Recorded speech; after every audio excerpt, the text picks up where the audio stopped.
Snow whispered across the open road like breath over a wound.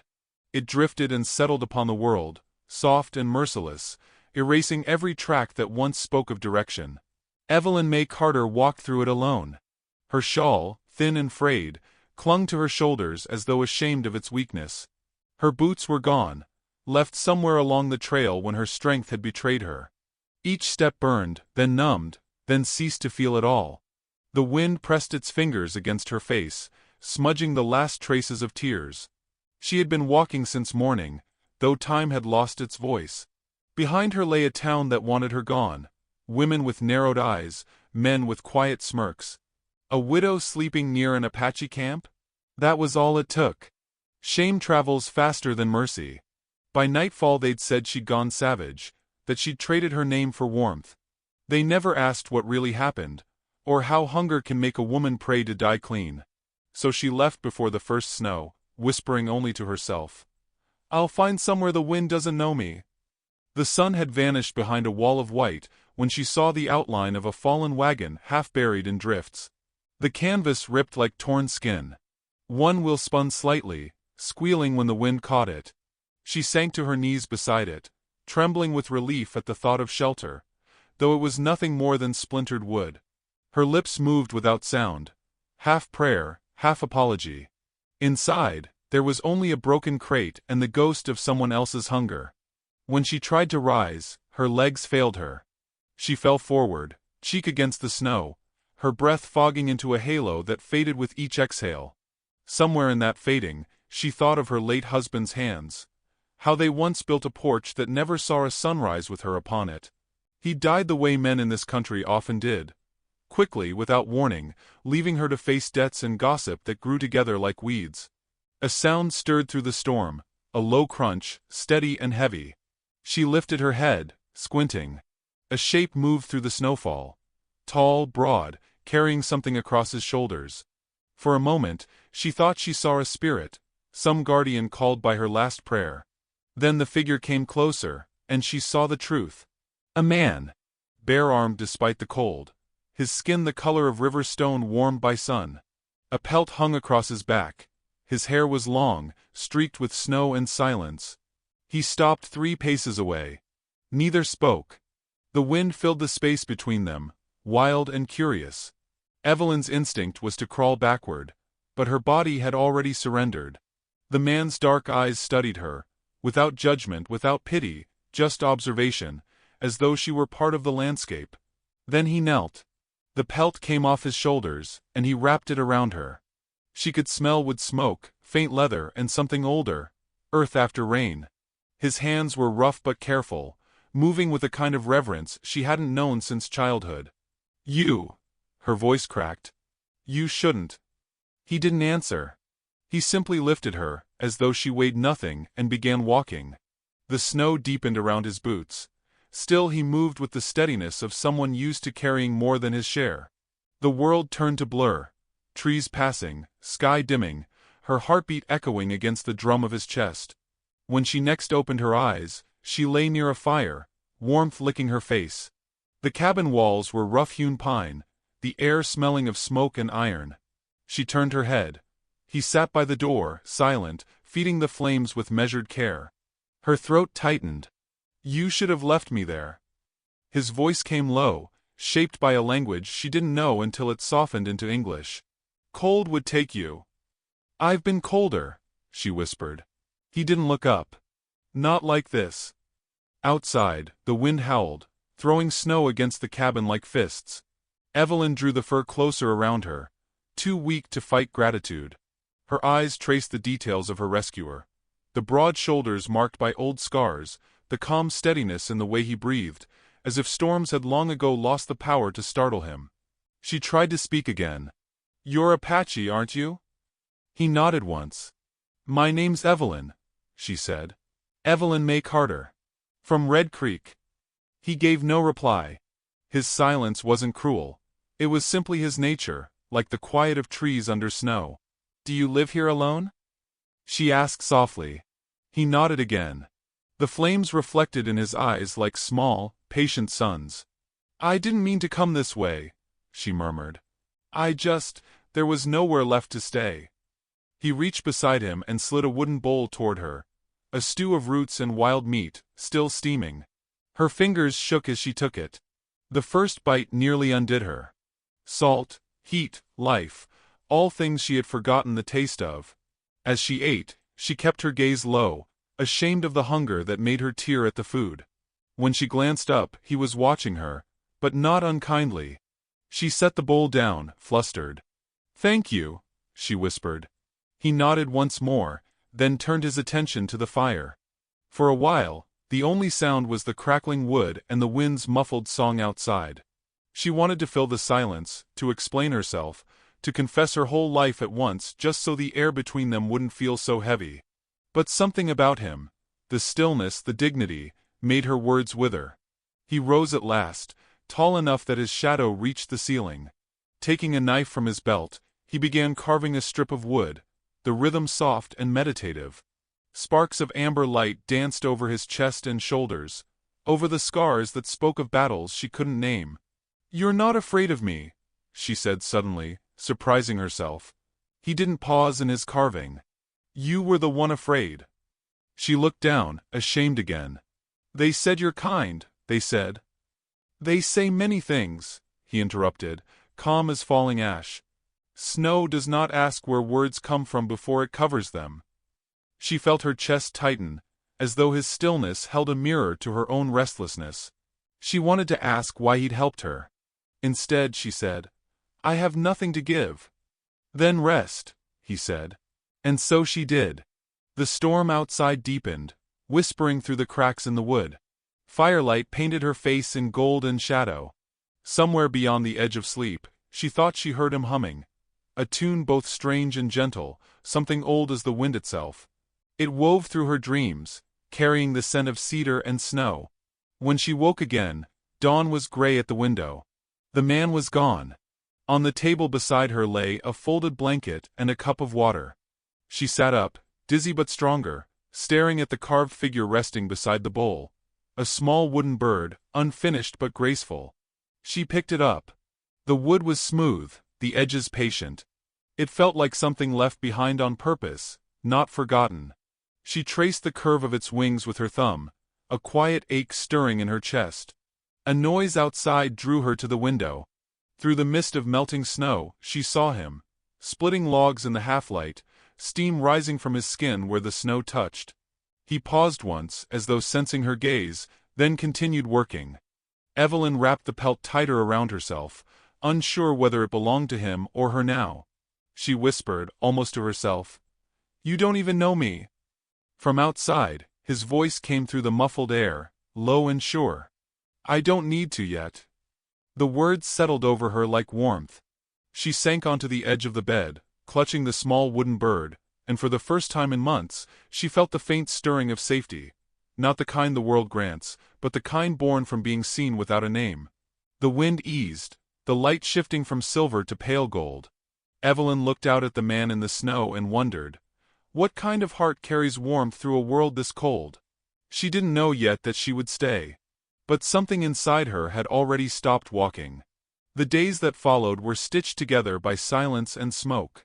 Morning light crept through the cracks of the cabin walls, painting pale stripes across the floor where Evelyn moved quietly, still half unsure whether she was guest or ghost. The Apache, whose name she learned was Tayan, spoke little. When he did, his words came slowly, as if translated not from his tongue but from his thoughts. She found herself studying the spaces between his sentences, the small sounds, the scrape of the knife, the soft clatter of wood, that filled the room instead of speech. Her body healed, but her mind stayed raw. The bruises faded before the shame did. She noticed the way his eyes turned away whenever she adjusted her torn shawl, how he pretended not to see her wince when she stepped on her still tender feet. He gave her space, though the cabin was small enough that every breath seemed shared. At dawn, he would leave to hunt or gather firewood. She used those hours to tend the hearth, to wash the floor with melted snow, to rearrange her scattered thoughts into something neat enough to bear. Sometimes she hummed under her breath, old hymns her mother once sang. They sounded strange in this place, echoing off timber that had never known a church. One evening, as she mended a tear in his pelt, She caught herself thinking that she belonged to no one and nothing, only to this quiet that somehow did not crush her. She wondered what he thought of her. Perhaps he saw a burden dropped at his door. Or maybe he saw what the others did, a broken woman pretending at decency. When he returned that night, snow dusting his hair, she almost asked, but didn't. He dropped 2 hairs beside the door, his breath rising in faint clouds. "Cold deeper tomorrow," he said. She nodded. "Then we'll need more wood." "We?"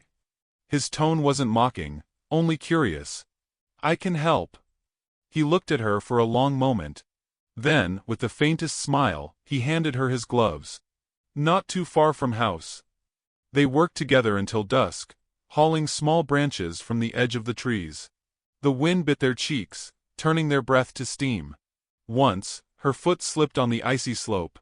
His hand caught her elbow before she could fall. For a second, their faces were close, his eyes dark and calm, her breath uneven. He released her as gently as he'd caught her. Neither spoke of it. That night, the cabin seemed warmer than before. She set the hares to roast, and he sat across from her, mending one of his hunting straps. The firelight painted his skin in shades of copper and ember. When she turned to serve him, he gestured for her to eat first. The gesture, so small, so human, unraveled something tight within her chest. After supper, he pulled from the corner a wooden carving she hadn't seen before. The small bird he'd left for her, now finished, its wings outstretched as if mid-flight. He placed it on the shelf above the fire. She studied it. "You made that for me?" He shrugged. "For house. House needs breath." Her lips trembled into something close to a smile. "Then thank you for letting me breathe here." He nodded but said nothing more. The quiet between them was different now. Not absence, but company. Days folded into one another. The storm eased, though snow still drifted across the ridges like a shroud. Evelyn found rhythm in small things. Boiling roots, brushing the furs, sweeping the dust no one else would see. Tayan brought back a few pelts to sell when spring opened the roads again. "Town will talk," he said one night, not looking at her. "They already have," she replied. He glanced toward her, and for the first time she saw worry flicker in his expression. "You wish to go back?" She shook her head. "There's nothing there but whispers." He studied her face as if searching for truth, then said quietly, "Whispers die faster than hunger." She looked away. "Maybe. But they still find their way into your sleep." When she woke the next morning, she found a new pair of shoes by the door, roughly stitched but sturdy, made from deer hide. She touched them, realizing he must have worked on them while she slept. No words accompanied the gift. She slipped them on and felt warmth crawl up through her. In return, she left a loaf of bread she'd managed to bake from stored flour, wrapped in cloth, beside his tools. Later, she saw him eating it slowly, his eyes soft with what might have been gratitude. Their kindnesses traded like secret notes neither dared read aloud. One afternoon, while gathering water from the stream, Evelyn heard voices. A man's laughter carried on the cold air. Her chest tightened. From behind the trees, 2 riders approached, their coats bearing the color of town. She froze. "Well, look who's still breathing," one of them sneered. It was Grant Wilmer, the same man who'd once offered to help her survive, for the price of her dignity. "Didn't think the savage kept you alive this long." She backed away, clutching her bucket. "Leave me be, Grant." "Can't. Sheriff sent us to check. Folks worry you ain't yourself no more." Before she could answer, Tayan appeared behind them, silent as smoke. His hand rested on the axe at his belt. She said leave. Grant laughed. "Careful, Red Man. Don't want to end up like the others your kind." Tayan stepped forward. No rage, no shout, only a stare cold enough to still the air. Grant's companion muttered something about the weather and turned his horse. Grant hesitated, then spat in the snow and followed. Evelyn's knees weakened when they vanished into the trees. "They'll tell the sheriff," she said quietly. "Let them," Tayan replied. "Truth doesn't melt." She looked at him then. Truly looked. Beneath the scars and silence was a steadiness she'd never found in all her years among her own people. "Why do you care what happens to me?" He considered that for a moment before answering. Because you cared what happened to you. The words landed like fire in her chest. She turned away before he could see her tears. That night, she couldn't sleep. The memory of Grant's laugh lingered, but stronger still was the image of Tayan standing between her and harm. She rose quietly, stoked the dying fire, and began sewing. At dawn, she laid a folded shirt of rough linen on his table, the stitches crooked but sincere. When he woke, she pretended to sleep. Through half-lidded eyes she saw him hold the shirt up to the light, running a thumb over the seams as though reading them. He put it on without a word, then went outside to split wood. Evelyn sat up, watching him through the frosted window. The sound of his axe striking echoed like a heartbeat through the cold. For the first time in years, she felt the faint rhythm of belonging. Not the belonging that asks to be earned, but the kind that grows from shared silence. As she turned back to the fire, she noticed the small bird carving had been moved closer to her bed. Its wings caught the glow, shadow stretching like flight across the wall. Outside, the wind shifted. Somewhere beyond the ridge, the world still whispered her name in scorn, but here, the quiet had chosen her. She closed her eyes, whispering into the warm air. Maybe that's enough. From outside, through the hum of the wind and wood, came his voice, low, steady, almost carried by the earth itself. Enough for snow. Enough for silence. That is enough for me. The fire cracked, scattering sparks that rose and vanished. Evelyn smiled faintly, her heart trembling with something that felt dangerously close to peace. But far down the valley, faint hoofbeats echoed, unseen, approaching, promising that the quiet they built was about to be tested. Spring returned quietly, as if unsure it was welcome. The snow thinned first on the slopes, then along the narrow trail that wound from Tayan's cabin toward the town below. Meltwater whispered through gullies, carrying twigs and fragments of winter away. From the cabin doorway, Evelyn watched the world change, her hands buried in the folds of her shawl. She had grown stronger, her cheeks less hollow, her eyes steadier, but a shadow still followed her. It wasn't fear of hunger now, but the knowledge that peace here could not last untouched. Tayan stood near the woodpile, sharpening his knife, the steady rhythm of stone against steel like a heartbeat behind her. "You go to town," he said without looking up. Evelyn's pulse caught. "You think it's time? You have sewing. You said the trader asked for thread." She hesitated. "They'll stare." "They stared before," he said simply, setting the knife aside. "Better they see you stand." She wanted to tell him he didn't understand what it meant to be watched, not for what you'd done, but for what people decided you were. But she saw the quiet faith in his eyes and nodded. By mid-morning, she had gathered a small bundle. Some tan furs, a few stitched gloves she'd made through the long nights, and one loaf of coarse bread wrapped in linen. Tayan walked her down to the turn of the trail, where the land opened to wide, thawing fields. He didn't tell her to be careful, he only said, "Snow listens to strong steps. So does the ground." She smiled faintly and started walking. The closer she came to town, the louder the world became. Dogs barked. A hammer clanged somewhere. The smell of smoke and manure mingled with the faint sweetness of early blossoms. But beneath all that, she could feel the weight of curiosity pressing through the air. The first faces appeared. 2 women by the well, their whispers darting like flies. She caught fragments as she passed. "That's her. Living with one of them. Poor thing's lost her wits." Her heart pounded, but her chin stayed high. She entered the general store. The bell above the door gave a weak ring. Inside, Mrs. Halper looked up from behind the counter, lips pressed thin as paper. "Well, bless my eyes," the older woman said slowly. "Didn't think we'd see you again, Mrs. Carter. You've been keeping yourself busy." Evelyn placed the bundle of furs on the counter. "I came to trade. Rabbit and deer. Good quality." Mrs. Halper touched the edge of a pelt gingerly, as if it might stain her fingers. "You got these yourself?" "Tayan did," Evelyn said before she could stop herself. The woman's brows lifted. "Tayan, is it? Has a name now." Evelyn's throat tightened. "He's a man, not a rumor."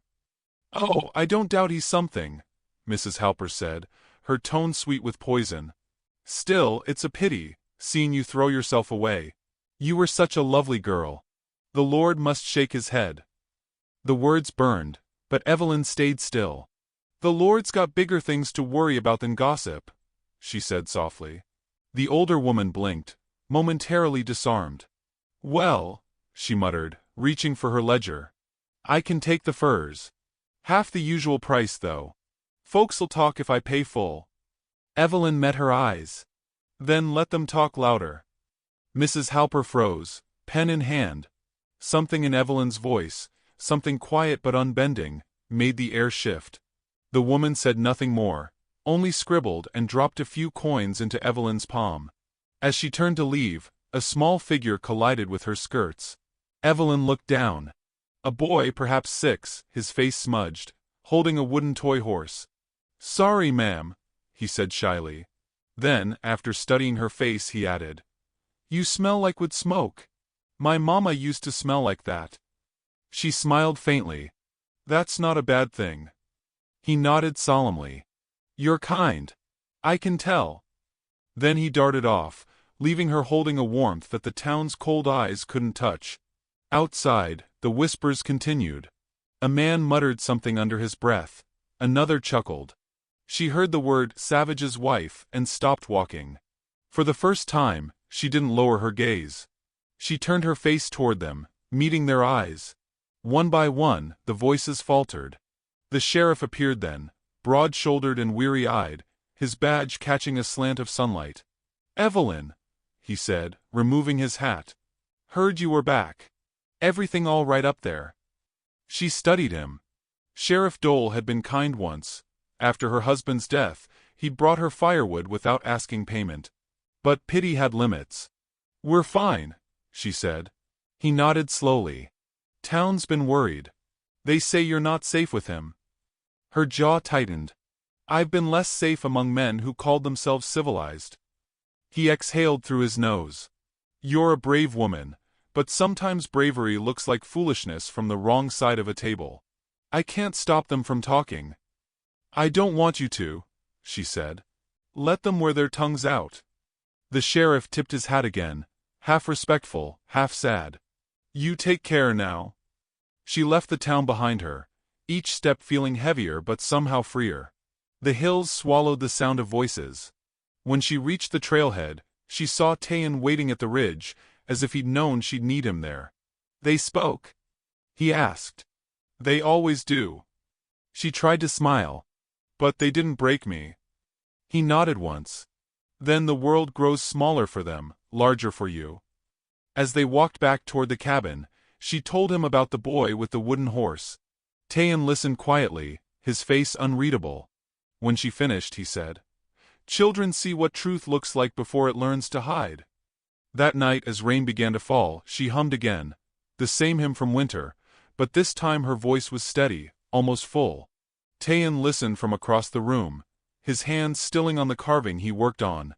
"That song," he said softly. "It sounds like water." "It's from a church I'll never go back to," she replied.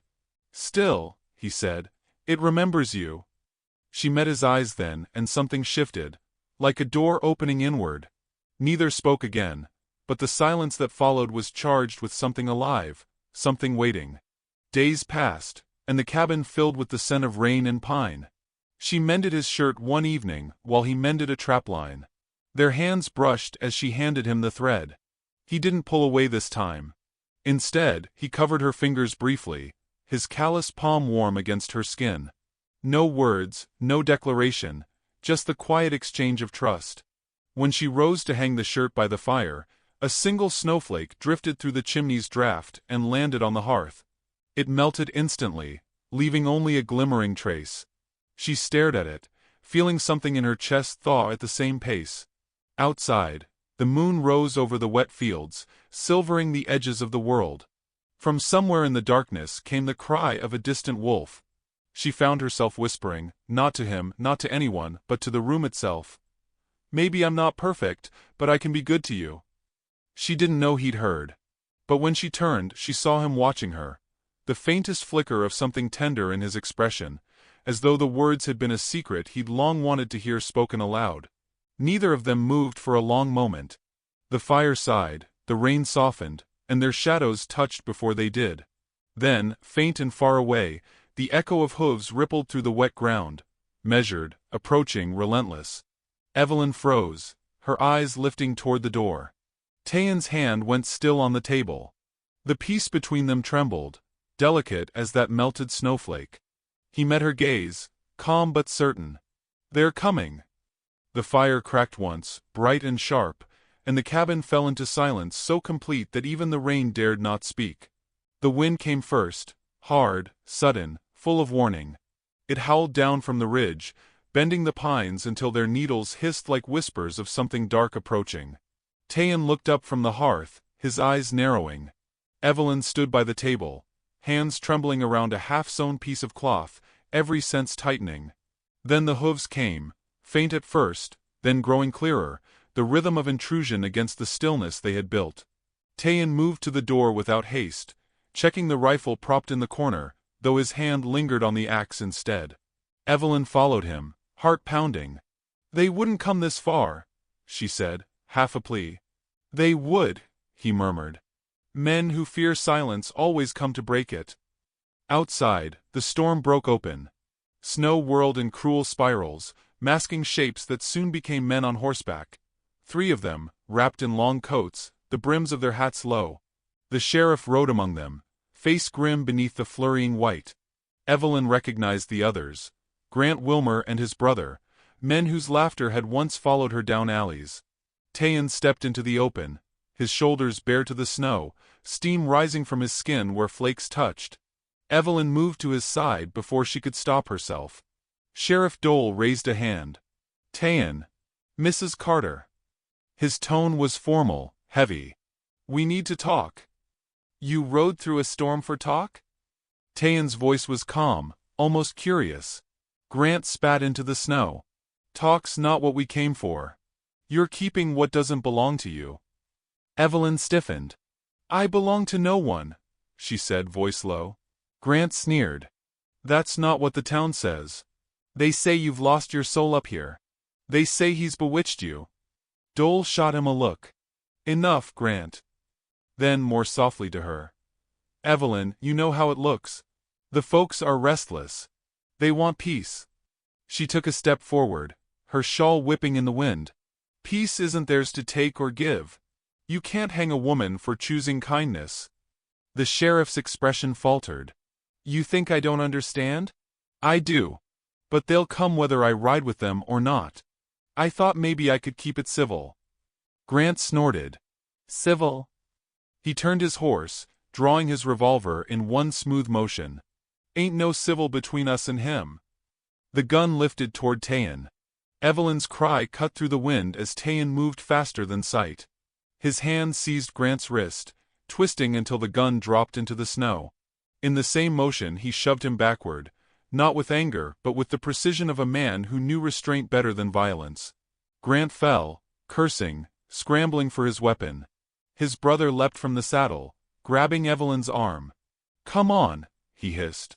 "You're going home." She fought, but his grip was iron. "Let her go," Tayan said quietly. The man laughed. "You'll have to make me." It happened in the space between breaths. Tayan stepped forward, catching the man's coat, wrenching him away from her. The two struggled in the snow, boots sliding, snowflakes flying like sparks from a forge. Evelyn stumbled back, her heart roaring louder than the wind. Then a gunshot split the storm. The sheriff's horse reared. Grant's pistol smoked in his hand. Tayan's shoulder jerked, red blossoming against the whiteness. He didn't fall. He turned slowly, eyes fixed on Grant with something deeper than fury, disappointment. Evelyn ran to him, pressing her hands to the wound. "Please," she whispered. "Don't."